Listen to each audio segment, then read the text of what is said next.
If you want to learn ways how you can improve your mental and physical performance, naturally tune into this episode.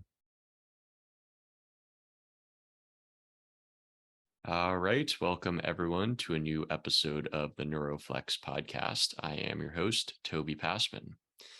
Wanted to let you guys know a little bit about photobiomodulation, also known as light therapy. This is something that we use here at NeuroFlex to stimulate particularly the mitochondria within the brain, the parts of the cell that produce the energy. Photobiomodulation and light in general is sort of a nutrient for those mitochondria. They absorb that light, increases energy, blood flow, oxygenation to the brain, and we're able to pulse that light at specific frequencies that all is dependent upon each person's unique neurophysiology that we're able to observe from a brain map. So if that's something that interests you guys, go ahead and check out neuroflex.com, NUROFLEX.com. There's a section that talks all about photobiomodulation, and learn more. Currently, we're going to be doing those sessions along with some other neuromodulation in the Miami, Fort Lauderdale area.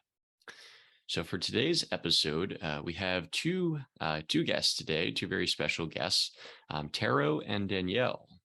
So I'll start with Tero, is the founder and CEO of Four Sigmatic, a functional foods company that wants to make the world's most studied and nutrient-dense foods more delicious and easier to consume to bring healthy upgrades into America's daily routine.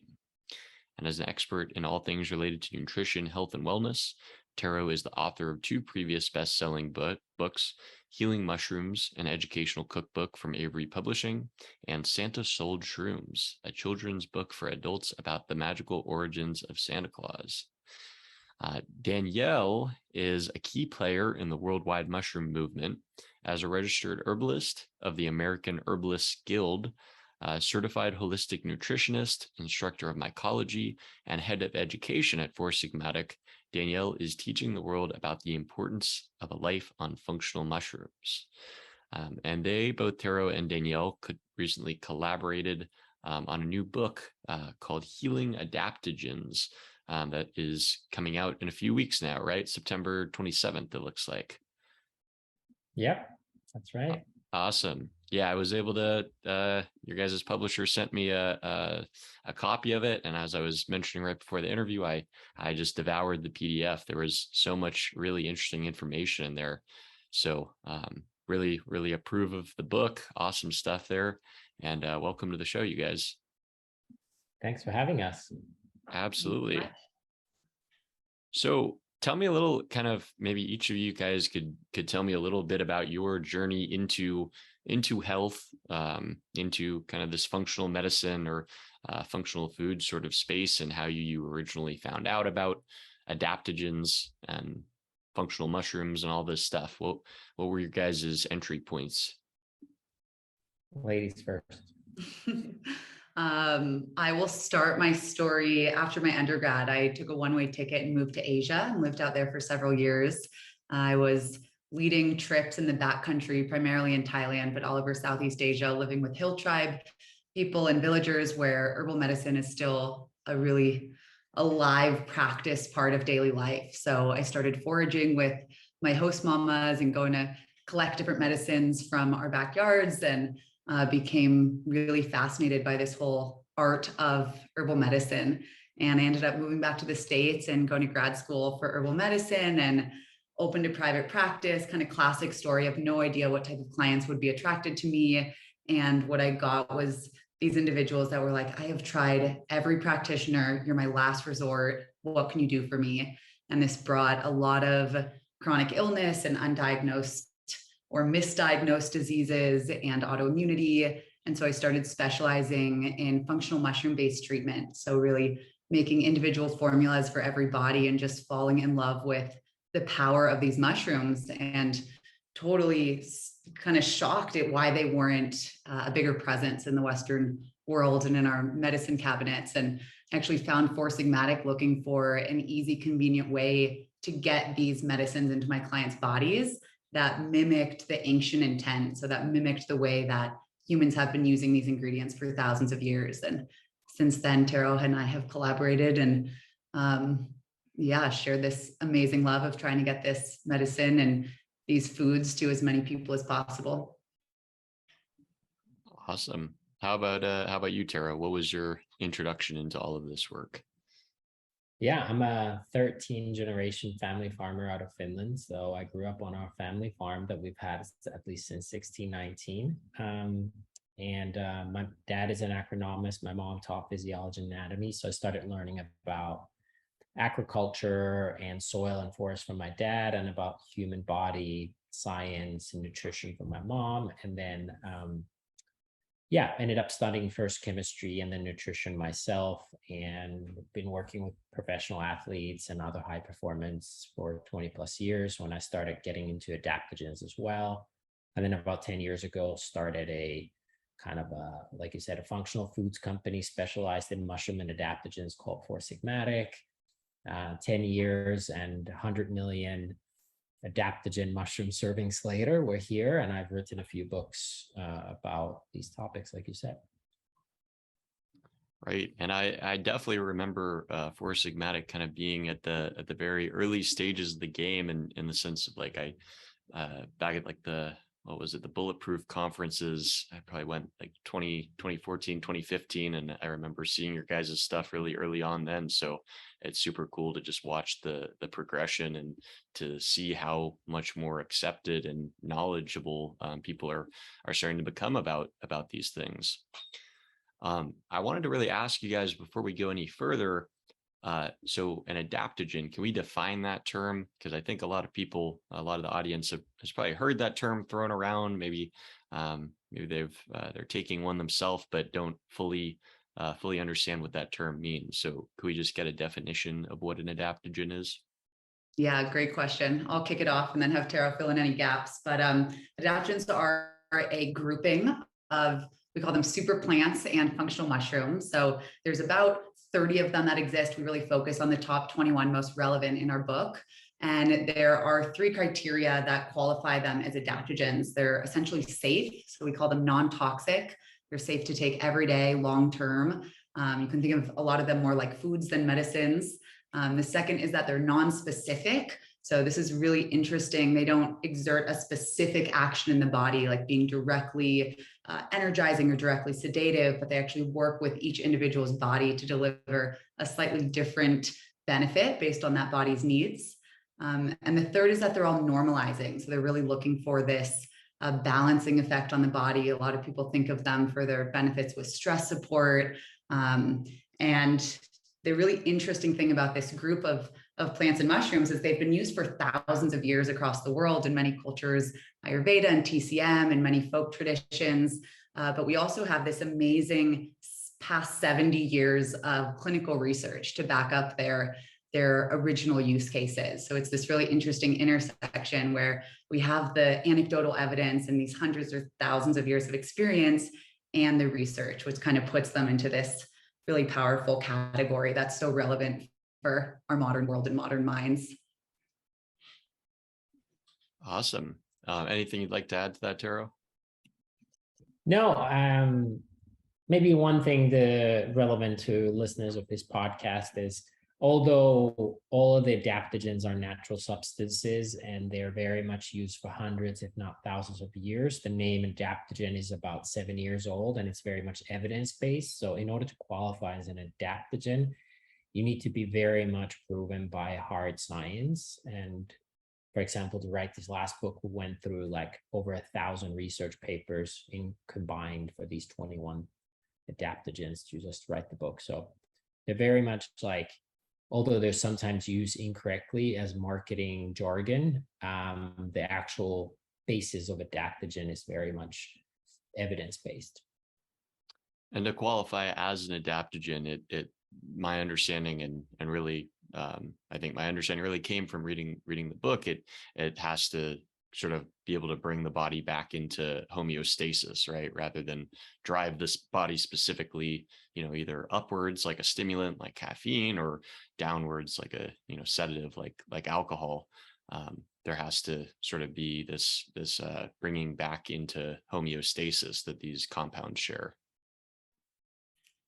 Yeah, that's well said. And this happens on multiple systems of the body. So it could be modulating or regulating to the immune system. We could feel that effect on the nervous system. And how that often happens is these are some of the most phytochemically complex foods, mushrooms, and herbs on the planet. And so there's often compounds that are working in opposition to each other. So we have some that maybe on their own might be a little more stimulating, or some on their own that might be more relaxing. But when we put them together, I think of it like filling the gaps in the body. Like, what is that body deficient in? And that's what you're going to experience. So there is this really amazing homeostasis, balance on all these levels of the body. And I think that's why people experience such profound benefits from taking them. Awesome. So in terms of like classifying adaptogens, I really like the chart in your guys' book that basically describing the air characteristics, water characteristics, earth characteristics, and fire characteristics. And I was wondering if you guys could just explain that a little bit more to people who don't have the infographic right in front of them like I do. How would you guys, how do you guys describe those different sectors and how that sort of impacts which adaptogens might be a good fit for, a person's specific constitution? Yeah. So even though they are evidence-based, and a lot of the science is based on, it's based on modern science, studying very individual parts of the body. So we could look at like very specific body functions in those studies. How they're applied, I think it's helpful to take a more traditional lens, so kind of marry the new with the old. So particularly with Ayurveda and traditional Chinese medicine, there's this concept that it gets often overlooked with modern medicine, that like in modern medicine, if you experience headache, it doesn't matter what's the body experiencing the headache, it's still a headache, right? And in multiple traditional systems, the body experiencing the headache is the kind of the core focus. So things like heat might be a good example, or moisture could be a good example to explain of the body that experiencing it when you're prescribing healing properties. So for example, if you are constantly running hot, there are things that are cooling you, and by cooling you, you kind of lubricate or improve the performance of your key 11 body systems, be it like digestive system, circulatory system, reproductive system. So by knowing that, you can kind of customize a little bit which adaptogen or what kind of diet to take to achieve this balance or hormesis better. So there's like a weird concept here where this might be a little bit of a tangent, but xenohormesis. So basically, like, to achieve this balance of homeostasis, we need these triggers that trigger us into a certain direction. And when we get them from plants, it's called xenohormesis. And similarly, these adaptogens provide this. But it's also good to know what your body is and what is the characteristic of what you're taking to achieve this balance that we're trying to achieve. So in this book, we explain what is these characteristics of each adaptogen. Are they more water or fire? Are they more air or earth? And then how does that actually is relevant to either the daily consumption time or the body type that would most benefit from them? Anything that you'd like to add to that, Danielle? Yeah, I'll add a little. That was a great synopsis. In my practice of herbal medicine, it's really following old lineages. And as Tero mentioned, in all traditional systems of medicine, besides Western medicine, there's been an understanding that no two bodies are the same, right? This concept of bio-individuality. And oftentimes the categories of bodies are assessed based on temperature and moisture. So some people are hot and dry, some people might be more moist and cool. And this can be dependent on the foods you're eating or the climate that you're living in, right? You're living, out in sea level, that's probably going to make your constitution more naturally moist. Then right now I'm at 7,000 feet elevation in Colorado, I'm going to be more drying. And similarly, plants and fungi have their own constitution. Some are more obvious, like an aloe plant, right, is really moist and cool. And then a ginger root is really warm and dry. And there's a range, right? There's a spectrum within that. And I've found that when you look at the body and then the plant like a matchmaking, you can really get to the root of people's issues, right? Instead of, as Tero mentioned, a headache. It's like, oh, what is this body? Why is this body presenting a headache? What could that be coming from? And then let's match the right natural species so that it merges with their body as appropriately as possible. And it sounds like that you could even sort of do that, as you mentioned, like with the climate. Like it sounds like there might be an ideal climate that different people might have to live in, dependent on these sort of characteristics. Yeah, and we all have each of the elements and all of the characteristics within us. So this is kind of often misunderstood. Like in Ayurveda, there's 3 doshas, which are the body types. And it's like Vatas, air, Pittas, fire, and Kaphas, earth. And we're just more dominant in one or the other at different times in our life. So this can totally change based on the climate we're living in. And the goal is to get back to your dosha, like your ideal state of balance that makes you feel the most vital, which in different practices, there's different philosophies around this. In Ayurveda, it's thought that the moment you're born, you have your doshic balance set for you. So you're trying to get back to that place. But yeah, this is always changing. They're always within us. So we wanted to include this in the book to really honor the traditional use cases of these plants and mushrooms, but then of course include the clinical trials and the things that our modern minds are more adapt to. And so it's that marrying of both important. Yeah, and these are just lenses to look at things. There's different languages with different systems. Ayurveda and TCM have been dominant because they've just been so good at documenting, but there's a modern name for all of this. So if instead of looking at the doshas in Ayurveda, you can look at the body types of ectomorphs and mesomorphs and endomorphs. So like there is different names for the same stuff, but you're basically looking at like metabolic rate is a good general umbrella for a lot of this. Perfect. Okay. And so in terms of adaptogens, I know you guys talk about like the different bodily systems that adaptogens can affect, which are pretty, widespread, from the circulatory system to the reproductive system, and all of the other bodily systems. So how are adaptogens able to sort of modulate so much of, the human body? I can go first if you want. So basically, I talked a little bit about xenohormesis. So what's the weird part about plants and fungi is that they're actually like low dose annoying or low dose toxic, even though they're safe. So think of like turmeric, or think of even these functional mushrooms that have polysaccharides that actually kind of trigger a response in the body. And when we talk about adaptogens, it's very much a systemic approach. So I'll give a couple examples as kind of a pathway. So one example is cordyceps. Cordyceps is a fungi that has been shown to increase VO2 max, so your maximum oxygen intake. So on an untrained individual is up to 15%. So let's assume you're a fairly trained individual and your oxygen intake increases by 10%. What is the downstream effect of 10% more oxygen? You'll have more energy, your sports performance goes up, you probably sleep better, but also like libido increases. So that's an example of that. The other thing, what we know about cordyceps, it increases ATP production. So, ability for your cells to produce energy. What if your cellular energy production becomes more efficient? In studies, up to 50% improvement in ATP production. That's a huge impact on pretty much anything you do, from cognitive function to general well-being. There's other examples for gut health. So a lot of our neurotransmitters are created in the gut. Gut is also where we have our immunity.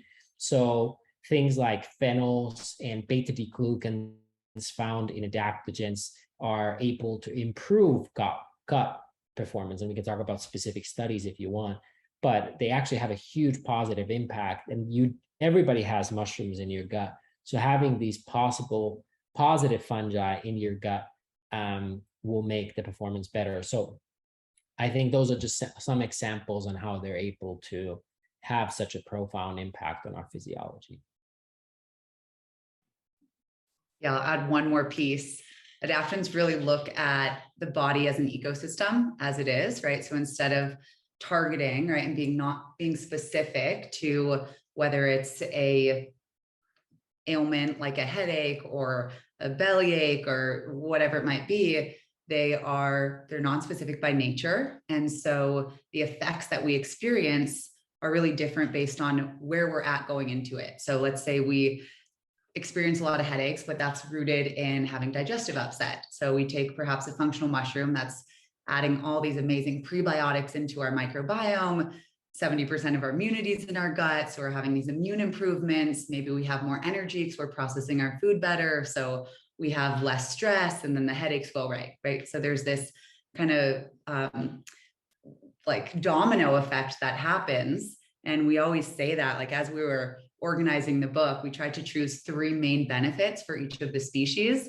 And it was so challenging because they do so many different things based on who you are and how these systems of your body will be targeted. So you might take lion's mane for the nootropic effects and then realize, oh, I'm actually sleeping a lot better. And my digestive system is functioning more optimally, or I'm not getting sick as often. And this is the case with all of these adaptogens.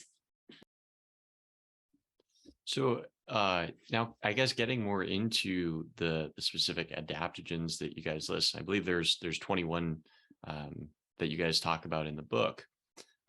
So I'm not even sure exactly where to start off. Where do you guys like to start off in terms of, someone who's interested in getting started with adaptogens, and they're seeing all of these different names?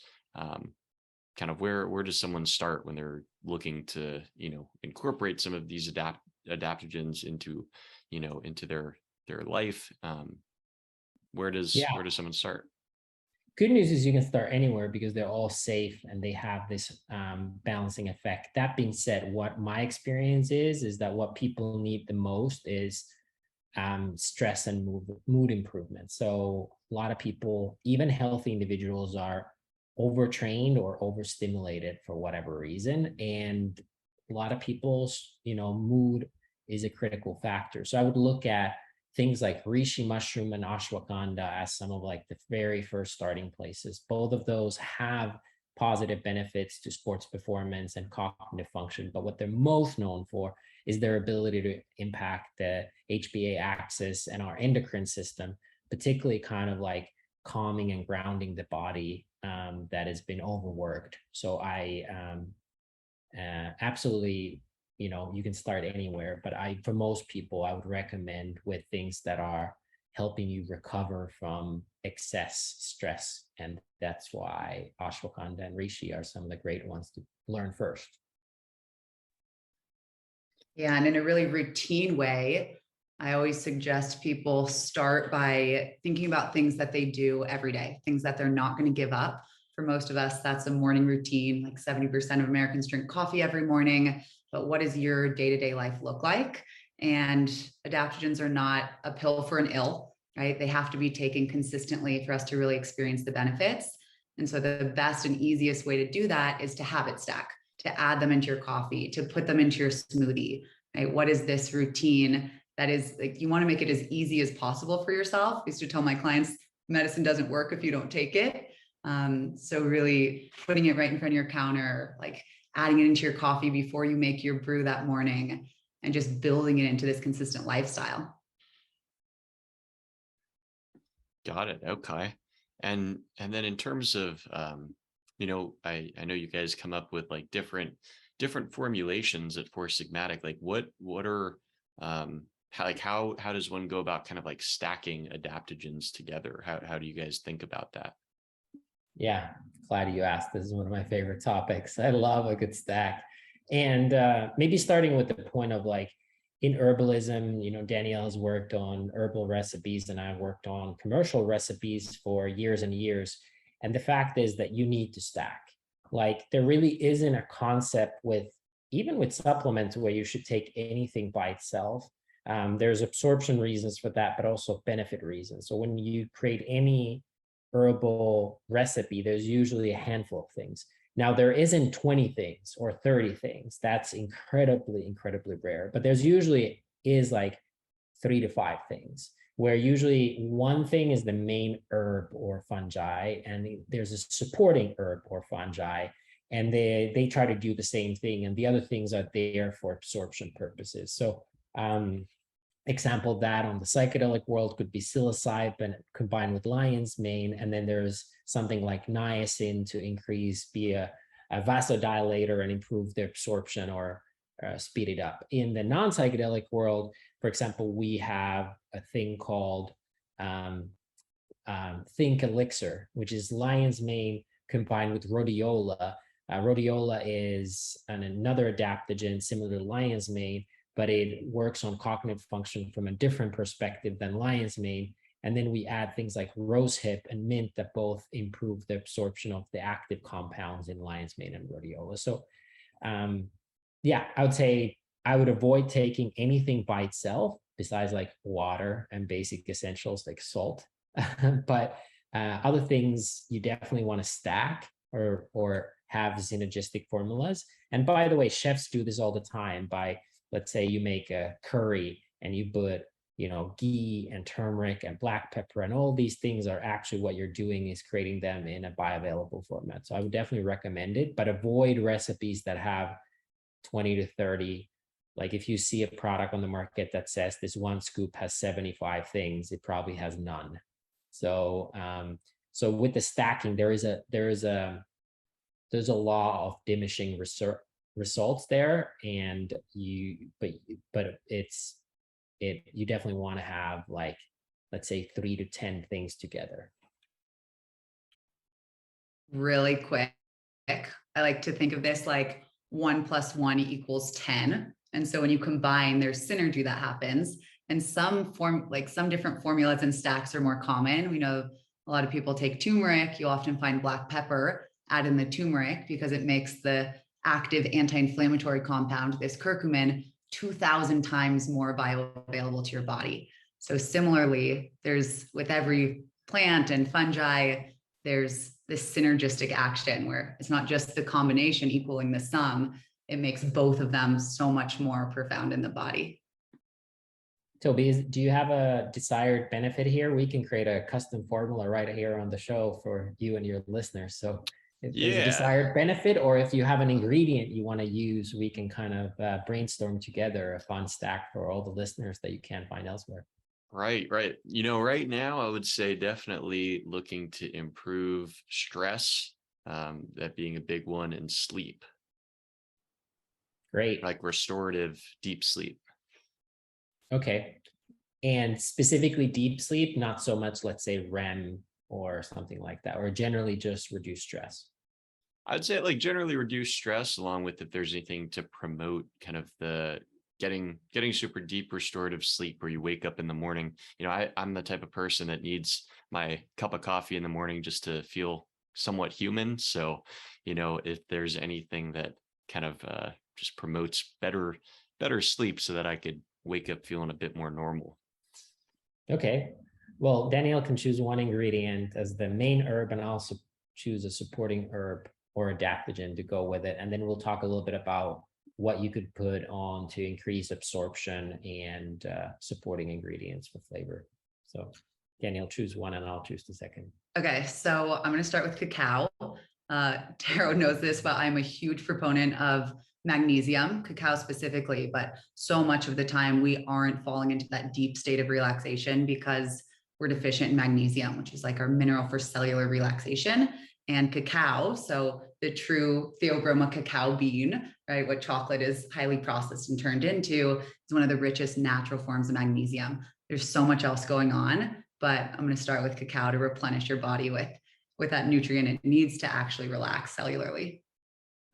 Yeah, and I already mentioned ashwagandha and reishi, but holy basil or tulsi is an amazing kind of calming, down regulating thing to. So I would say reishi goes well with cacao, but I would say tulsi. So those would be two adaptogens to look at. As far as improving absorption, I would say on the spice side, cinnamon, cardamom, turmeric. So kind of these um, somewhat warming spices, but also they balance like cinnamon balance like blood sugar. I would say are interesting things to add to that formula. Anything else, Danielle? Yeah, I mean, this is like a beautiful adaptogenic formula you could actually take, Toby, like any time through the day to prepare your body for that night of deep rest. And that's something that we're always thinking about. Like, it doesn't have to just be before you go to bed, knock yourself out, but how can you actually start first thing in the morning to think about how you're going to show up with energy the next day? So you could kind of, yeah. And maybe build on that. Vanilla and honey are things that you could also combine in this recipe for. There's a lot of mood enhancing properties in what people often think of as like common spices, but vanilla and honey would be interesting. And then on the supplement side, L-theanine, L-tryptophan. And if you want to get a little stronger, then like lemon balm, chamomile, and then even stronger would be valeriana and kava. But I would probably avoid the kava valeriana path and maybe even passion flower. But I would say L-theanine, L-tryptophan, and chamomile are interesting. Awesome. Yeah, I'm definitely a fan of using L-theanine. I pair that with my morning cup of coffee and definitely takes away any sort of jitters or anxiety that I might feel from the caffeine. So it's a good stack right there too. So in terms of talking about like functional mushrooms specifically, I think, mushrooms are definitely getting a ton of attention, now, particularly with the, psilocybin, one of the psychedelic mushrooms.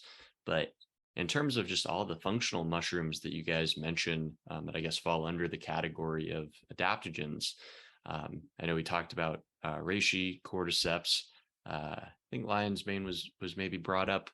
Are there any others, or if you guys could just talk to me a bit more about just the usefulness of all of these different mushrooms?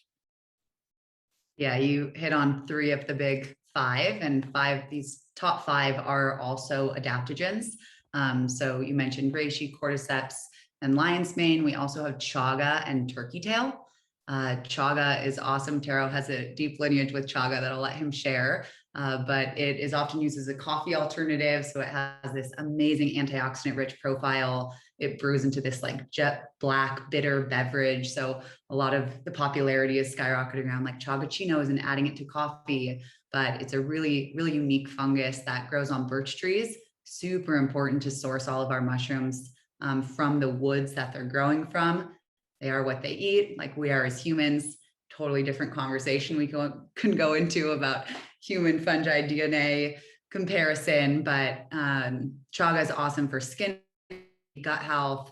And then we have turkey tail, which is one of the most common fungi found worldwide. Pretty much any forest you're walking through, it's one of the easiest species to identify, and really, really powerful for immunity and gut health, which makes sense. These go hand in hand. We kind of clump them together in the book often because so much of our immune cells are located within the gut. Really rich in prebiotics, really powerful compounds have been identified from turkey tail that have been clinically turned into pharmaceuticals. So another kind of interesting fact, a lot of our fungi can be used whole, right, in this synergistic way that we talked about. But some of the most interesting research as well is from these isolated compounds that we've been able to study and prove their ability to modulate the immune system and improve gut health and microbiome function. So plug for chaga and turkey tail there. Awesome. Anything you'd like to add there, Tero? No, I think that pretty much covers it.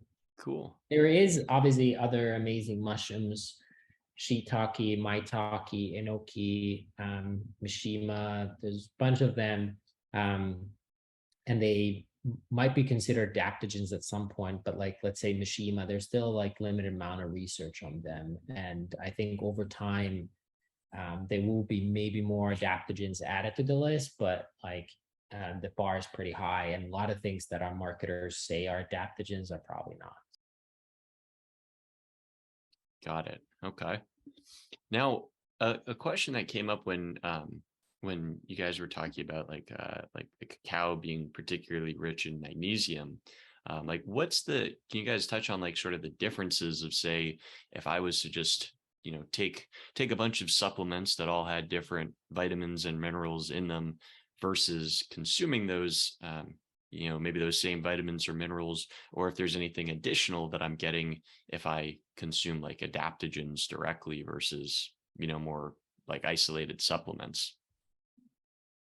Yeah, so if you would take micronutrients, vitamins and minerals at a separate supplement, there would be two things you would probably not get. One is absorption. There's a bunch of studies on this, particularly on like ascorbic acid, let's say vitamin C, and taking that and what's the absorption and impact on the body versus taking, let's say, acerola, which is natural source of vitamin C, or most berries. Similarly with magnesium, there's obviously multiple forms of magnesium, but also the absorption of magnesium in natural forms, it's better. So the hack has always been is that if you can't afford the natural alternatives or you don't have access to fully it, try to combine synthetic supplements with the natural. So if you happen to have synthetic forms of magnesium, try to eat it with magnesium-rich foods to aid with the absorption there. And then the second part is that there's micro amounts of minerals, and there's a micro amounts of, for example, different forms of the magnesium in one product, so it's more biodiverse. And these are often discounted because they come in very small amounts, but the whole point of the body responding to something that it's evolutionary learned to respond to versus an isolated compound in super high dose, you actually often get much better results. And this is also true for, let's say, salt. So yes, there are like few main minerals that you get in salt, but then you have these dozens of other minerals in very micro amounts, but that's the whole point. And it's, I would say more is not better, but better is better. And that's often lost in high doses of synthetic supplements. Anything to add on that, Danielle? Yeah, that was a great synopsis.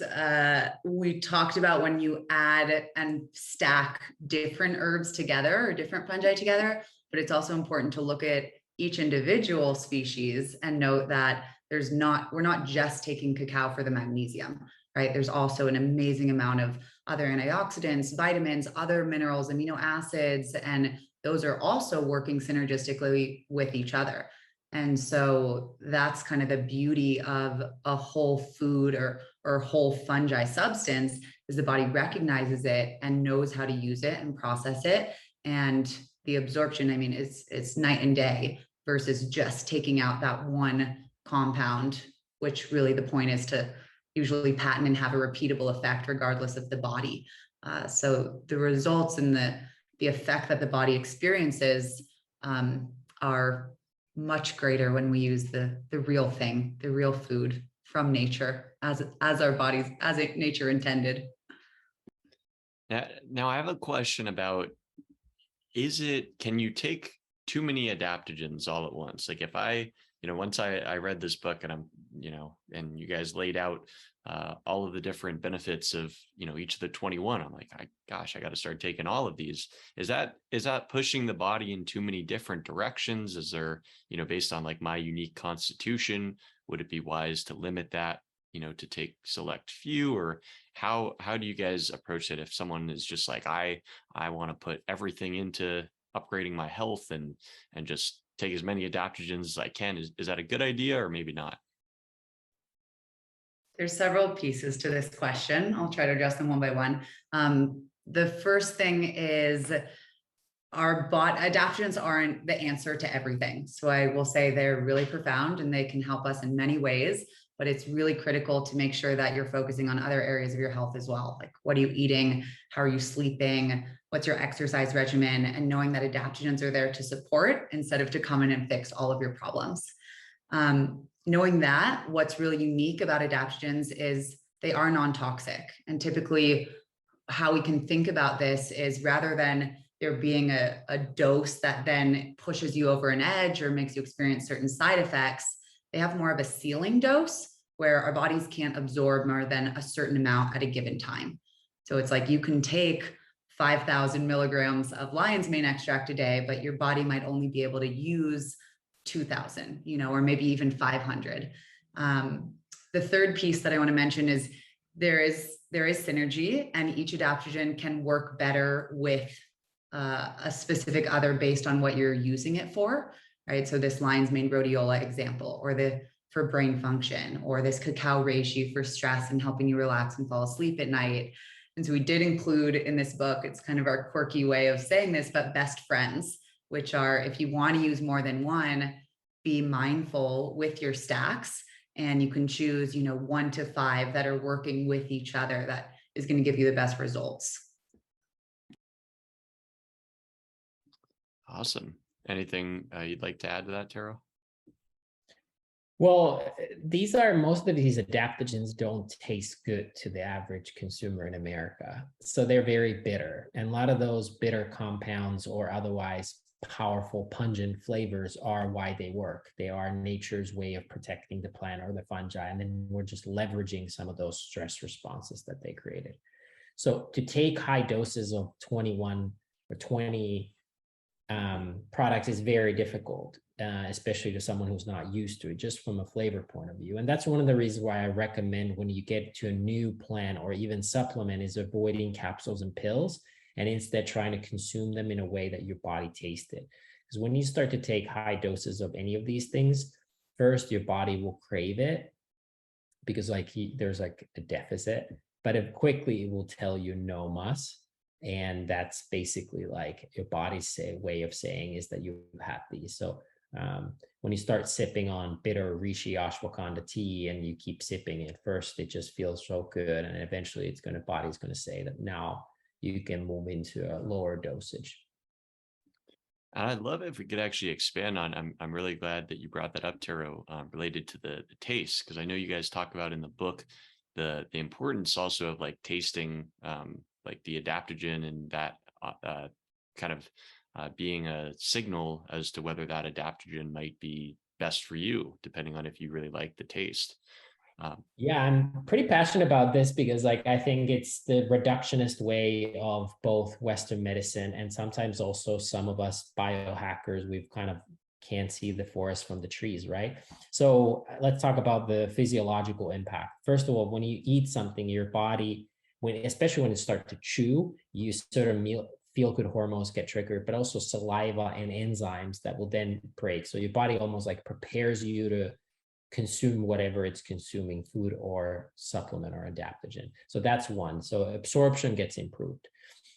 Secondly, I think this idea of constantly consuming these like capsules, veggie caps and whatnot at high doses, to me, it's really weird. At the end of the day, we are able to do, for example, the work you do using light and meditation and other tools because we have a long evolutionary response to certain triggers. Without this many generations of evolutionary response, we probably wouldn't react as well to it, right? So then it's, to me, funny is that we're trying to trigger and be smart about how to trigger these evolutionary responses, and then while also avoiding the evolutionary response. So to me, the idea of like putting capsules in your body instead of tasting it, it's a little weird. And I would at least recommend opening one of those capsules and eating half of it, putting it under your tongue, and then swallowing the other capsules. I want to add on to that and say this is also a really powerful way to assess quality. So if you are someone that uses capsules, one of the first things I do in my intro mycology class is I have people open a capsule of a myceliated grain product of reishi, and then of a fruiting body, log grown. I know this is getting heady, but the way that our ancestors have been using these mushrooms, the ones that are studied and we know are clinically more effective. And there's this like sweet, sugary taste versus a bold, bitter medicine taste that the body and these enzymes in our mouth instantly recognize. And so if you are taking something in a capsule, it's like so simple. People never think of this, like, oh, I can actually open this capsule and your body will tell you. And as Tero mentioned, these are really bitter. So rather than expecting it to be like, oh, if I don't like the taste of this, it's probably not good for me. It's more like we're not used to a lot of bitter flavors, especially in the Western palate. I mean, the two are like chocolate and coffee that we love, which is why some of our most popular products combine these strong bitter flavors of the mushrooms with, fair trade organic coffee and real cacao.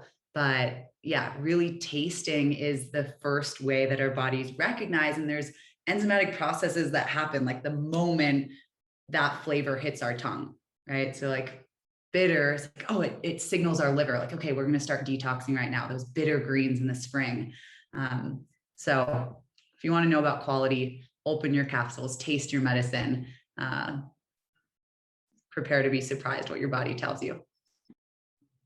Very cool. Okay. So, I think we've talked about, definitely several, a good chunk of that list of adaptogens, maybe at some point they've been brought up, but, in our last few minutes here, I just wanted to give you guys the space if there's any others you'd particularly like to highlight out of the list in the book.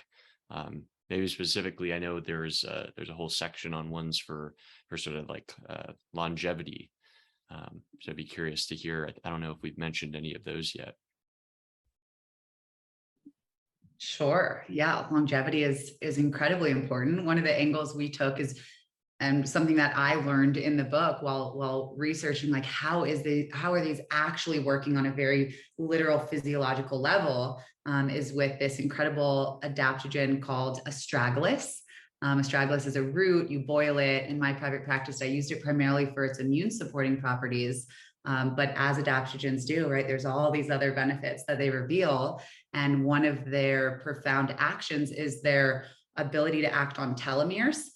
So the longer our telomeres are, it's literally like anti-aging on a visceral level. And so as we age, these telomeres get shorter, and astragalus can actually help to prolong the length of our telomeres. So they're anti-aging on this really interesting root-based level. But beyond that, we think about the amount of nutrients in so many of our adaptogens, the sheer amount of antioxidants, of polyphenols, of these really important nutrients that naturally we're either getting less of as we age, as we're exposed to sun, as the natural processes of toxins and getting older, this just happens. And so replenishing our body with this really kind of powerhouse amount of nutrients is allowing us to kind of experience this anti-aging, anti-inflammatory effect through these foods that we're eating. Very cool. Tero, any favorites of yours that we haven't discussed yet? Yeah, I think Schisandra berry is one of the first adaptogens ever studied, and I feel like it gets often overlooked. It's used for a lot of beauty, but there's actually incredible benefits for sports performance, and it is one of the most diverse ones. So if you're like, hey, give me 3 adaptogens to start with, and I don't know anything about your body type, goals, like I'm just a black box, like tell me 3 in a complete vacuum, I would probably put Schisandra because it's so versatile and so amicable to almost any life situation. So Schisandra berries is one that I would highlight. And yeah, it's super well studied, and I don't see that many companies and that many people talking about it. So I think it's pretty overlooked as well, considering how legit it is. Awesome. Yeah, that's certainly one that does seem to be less talked about. I'm not sure if I had heard of it before reading your guys' book, but definitely was really intrigued by the benefits there. In terms of like, you guys have a section, I think towards the end of the book, talking about what people should look for in the adaptogen product that they're potentially going to buy, since there's such a huge market with different capsules and powders and all sorts of different formulations. And, how does, can you guys highlight some of the most important things that your average consumer should be looking for in an adaptogen product after they read the book and they find out about, they really want to go take lion's mane? What do they need to be looking for to make sure that that's the best quality product? Yeah, I can start with this. We really want to empower people to know what they're looking for. It's like teaching the man to fish instead of giving them the fish. And so part of this is being a conscious, mindful consumer. And we tried to boil it down to 5 main things that are really helpful when you're assessing quality and how to pick the right product to get the benefits that they're touted for. And the first is making sure you're getting the right thing. This might sound silly, but you want to get the right form. So for example, like turmeric, we know the root is where the medicine lies. You don't want to buy the turmeric leaf, right? Or the stem, right? Schizandra, it's in the berry. So you don't want to buy a Schizandra root. So really making sure you're getting the right thing, that the Latin name matches up. We go over this in the book, but just making sure that you're getting what you want to get. The second thing is dose. So there's been a lot of confusion, especially I think with cannabis and people saying 5 milligrams might be an effective dose. So you really want to know what the right amount your body needs in order to experience benefits. So not being tricked by, there's ashwagandha in here and just a tiny, we call it pixie dusting, but actually having an appropriate amount for you to feel. Purity is super important. So making sure that the product is clean. This is especially important with our mushrooms. They're bioaccumulators, so they absorb a ton from the medium they're growing from. So you really want to make sure it's growing from a clean source, it's organic, it's third-party tested ideally. And the last two, bioavailability.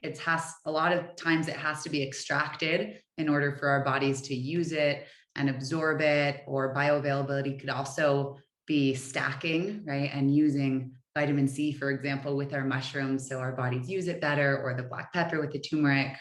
And then sustainability and ideally sourcing from countries of origins. We talk about in the book where each of these species grow naturally. And this is so important because in nature, these adaptogens are exposed to a lot of stressors. This is what makes them really unique. They're often found in these extreme environments.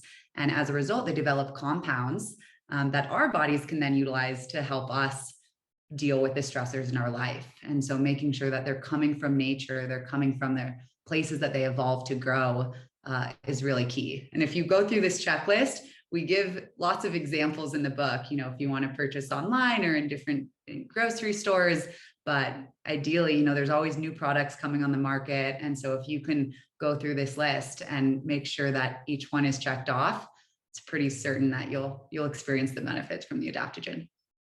But in terms of, just kind of as we wrap up this whole discussion on adaptogens today, anything that we have yet to discuss that you guys think is really important for the listeners to understand?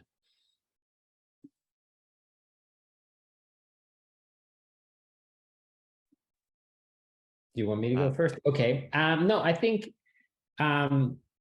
whenever you're learning about something new, it's scary at first. So if you read this, if you read our book or you read about adaptogens and you hear about the amazing benefits, like you said, you want to try all 21 of them because you want all the benefits and they're so amazing.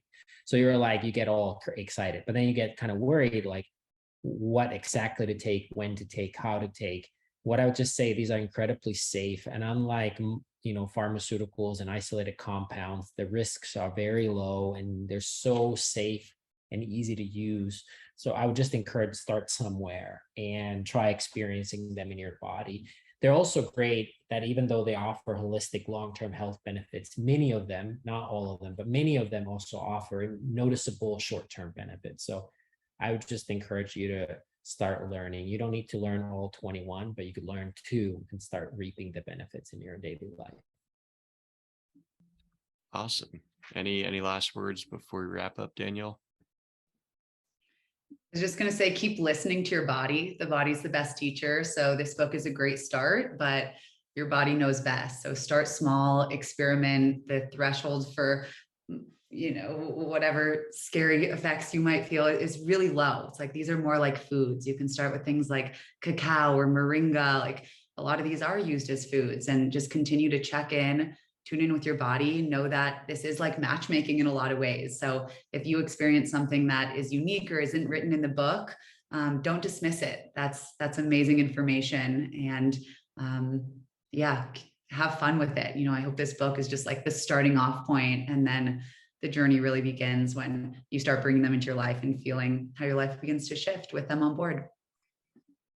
Awesome. Well, as I was saying before, highly recommend people go and check out the book when it's available. Hold the physical copy up here that you guys that I got sent to me. So great read. Where can people find the book in a few weeks once it's available, and also just how can people connect with you guys or find out more about your work? The book is available pretty much everywhere books are sold. You can head to healingadaptogens.com. It's on Amazon, Barnes & Noble, Booktopia. So wherever you like to purchase books, head on over there. And you can find Tero and I at Four Sigmatic on all social channels, or foursigmatic.com. You can find me at Danielle Ryan Broida, or Tero at I am Tero. Awesome. We'll definitely include links to all of those down in the show notes. And for the listeners who enjoyed the episode today, you can find the audio version of the podcast available on Spotify, Apple Podcasts, and most other major audio streaming platforms. Also, if you want the video, the videos will be up on our YouTube channel, NeuroFlex. You can also find podcast clips on that channel as well. So I wanted to really thank each of you, Tero and Danielle, so much for coming on the show today to share all of your knowledge and expertise with adaptogens. Really enjoyed the conversation. Yeah, thanks, man. Thanks for having us.